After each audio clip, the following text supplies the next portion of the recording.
sort of where we're at with the rear guards. So we'll probably end up cutting a bit more through the door. This door's actually got quite a decent sort of, kind of hard to see there, but sort of scoops in a bit, so I think sort of pulling that out will work wonders instead of a little bit of crunch through there. So probably just cut this all off. Probably cut into here a smidge, bring all this up, weld it out.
Not beautiful, but certainly keep water and maybe some tyre smoke out. So to clearance the door, sort of right up in there to cut a bit of the bottom out of the over, just so it sit back enough, so it kind of lined up with the rear over. But I'll probably just under seal this. I don't think I'm gonna silicone it. So clearance should be pretty good. I mean, that's jacked up, but I think we should serve plenty of clearance.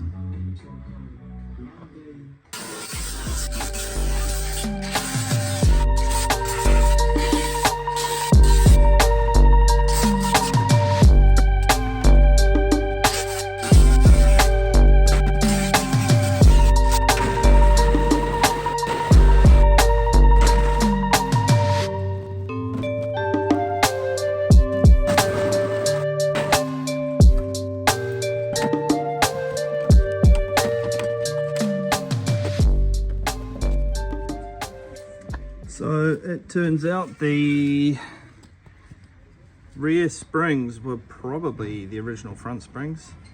So the 16 there that designates the kg rating. 62 is the diameter, 200 length. So it's a 16k, which is usually, I think, what these JZX100 coilovers come with up front. I had these Swift 6Ks floating around, so chucking these in should soften up the rear a fair bit. Probably have to adjust the heights, obviously, because this will droop down a bit more, or sag down. Yeah, Remy hard on the tools.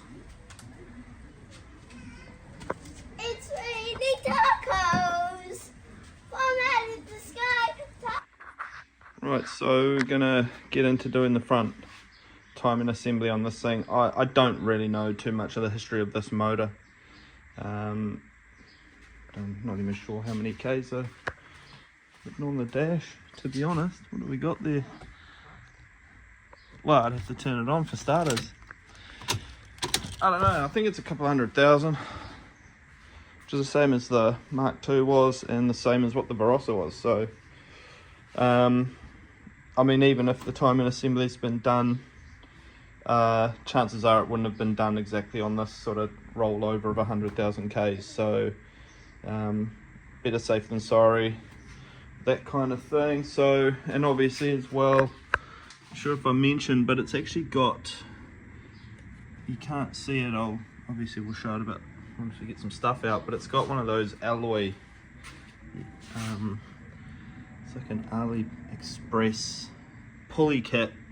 It replaces the factory harmonic balancer with an alloy, just a straight alloy pulley, which doesn't sit well with me, especially in a drift situation. So we've got the cleanup. We've got the new ATI here. So I mean, I think these are a pretty cheap insurance. You know, keep your motor in sort of one piece. The factory balancer has a tendency to split the rubber, so it's a vulcanized rubber dampener. So pulleys on the inside, main crank bolt-on parts in the center, and then around it is a rubber, and then the pulley is around that, and it tends to perish that rubber, especially when you get up in the Ks. So yeah, anyway, we got a full timing kit here.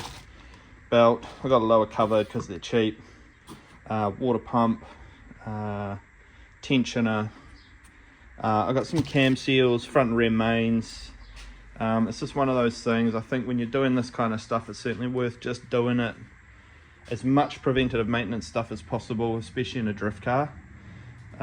Just save the heartache of having to pull everything apart again. These things are a bit of a ball ache. You've got to pull the harmonic balancer off the main pulley off every time you do a timing belt. There's just no way around it. You've got to do it to get off the covers, to get half of the stuff off. So yeah, definitely worth doing all at once. And also, I didn't really explain either, I've still got the gearbox, so I kept the gearbox out of the Sylvia as well. When I bought this, it came set up for a JZ. So I've already got a JZ bell housing, JZ input shaft there.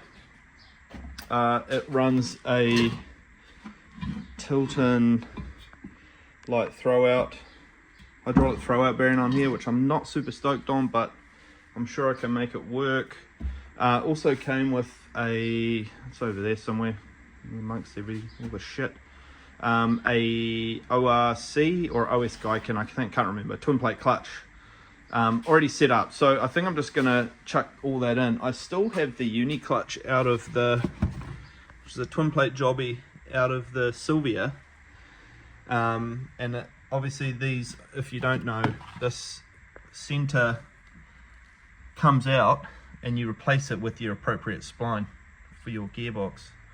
So this is their track edition twin plate. This is like a sealed unit, so the friction is on this clutch surface on the inside. It's not actually on the flywheel, so you don't need to machine the flywheel. This part here just bolts on to your flywheel, locates and bolts on, and that's it. And then you just swap over the center part. There's a circlip in there, drops in. So it's a really nice clutch, feels really good underfoot. But I think just at this stage, because I know the OS Guy can work, I have to pull it out. No, the OS Guy can work with this box. I'm probably just going to run with that at this stage. So we've got to get it in there, get the cross member made up, all that kind of stuff. But yeah, quite fortunate I've got all that stuff. Yeah, so we can put a 5-speed sequential in this thing. Should be pretty funny.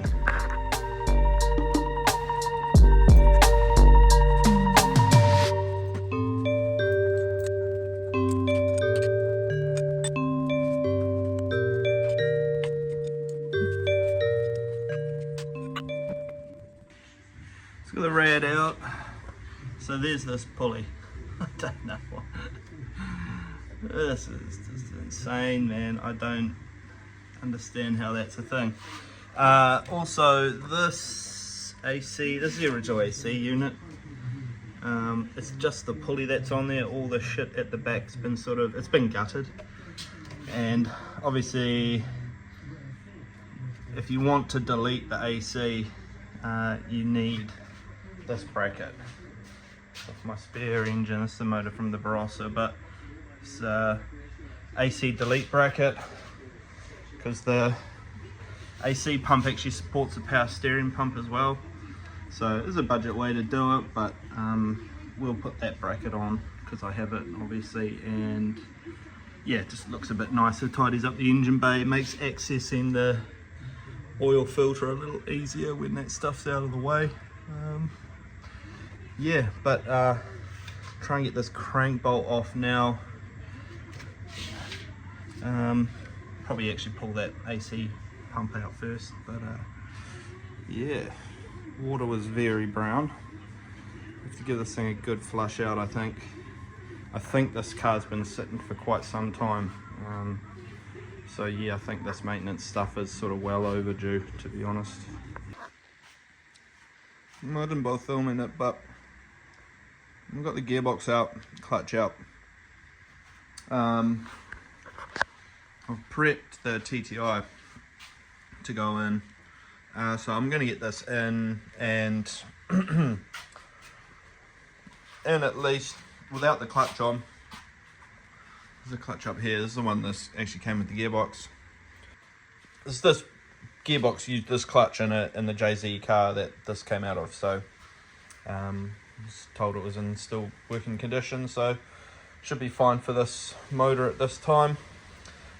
So yeah, just gonna get this dummy back in the engine, behind the engine, sorry, and in the car, just so I can get a measure on this drive shaft. Obviously the drive shaft is going to need modifying, because obviously that is quite a lot taller than that.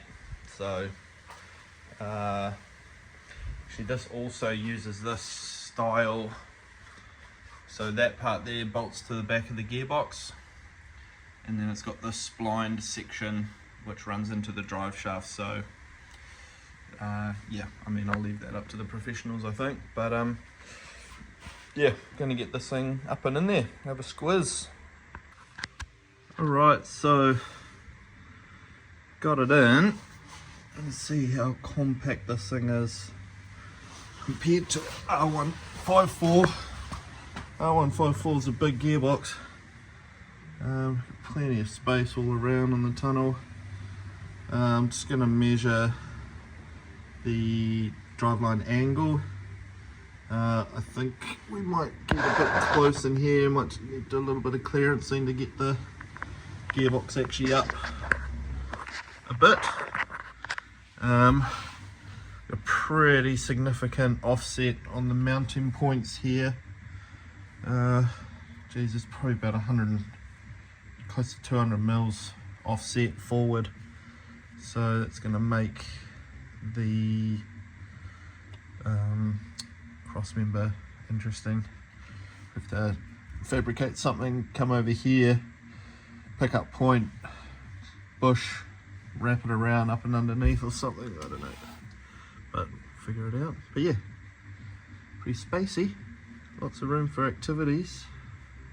We're just chucking the clutch in. So this is the clutch that came with the TTI when I bought it. So it was behind a 600 wheel 1.5J and an S14. I'm just gonna use this because it has already been set up to suit the TTI. It's not in mint condition, but I think with what we've got power wise at this stage, it should be plenty. So it's a OS Gaikin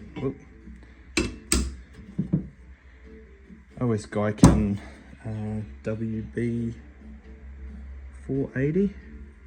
So yeah, the tilt and throw out bearing is, everything's already set, so I think it's just a little bit easy going down this road. And then I will chuck the uni clutch in after we've done some other stuff later on in the year. Hopefully this should last a few track days anyway.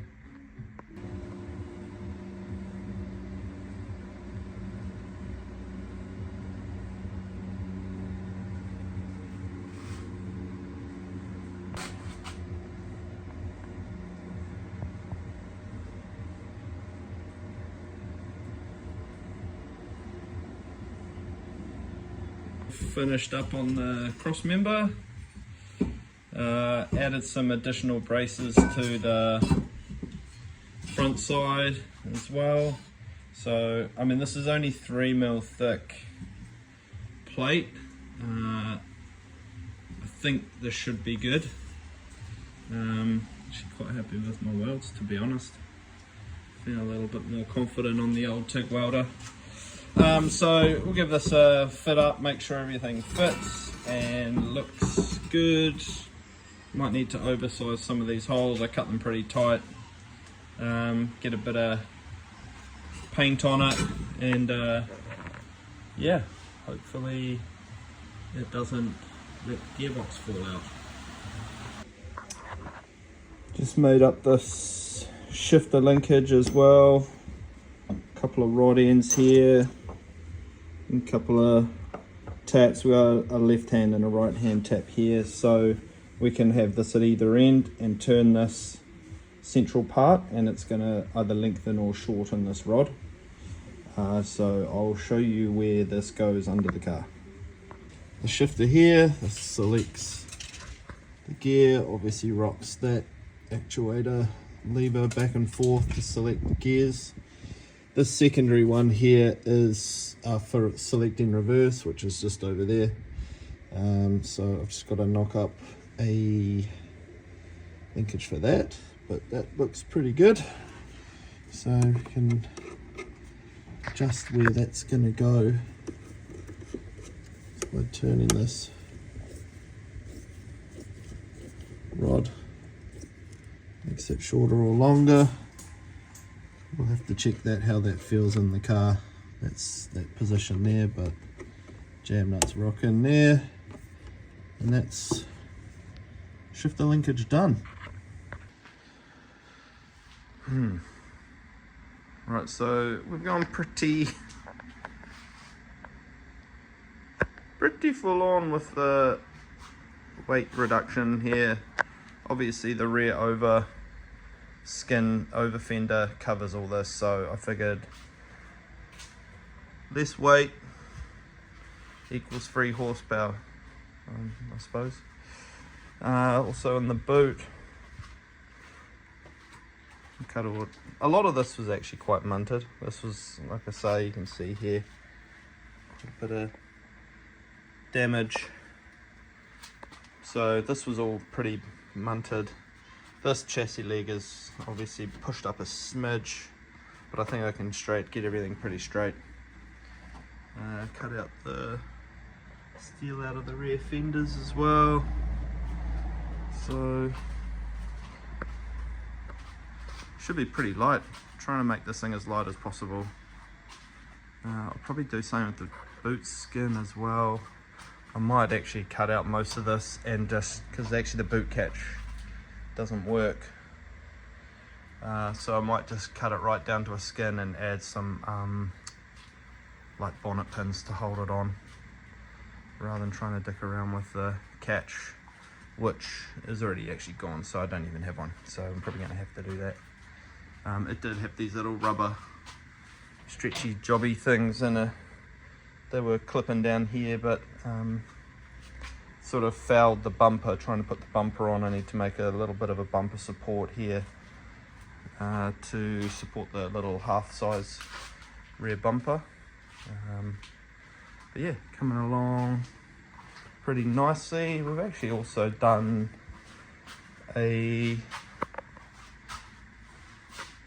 ABS delete as well, so that sort of tidied things up. We're going to need to cable tie and hold back these new brake lines, but it really tidies up the engine bay. Like, this engine still looks disgusting, but it really tidies up the engine bay, deleting that big ABS unit there. But yeah, there's my big pile of steel that's come out of it. Nice one.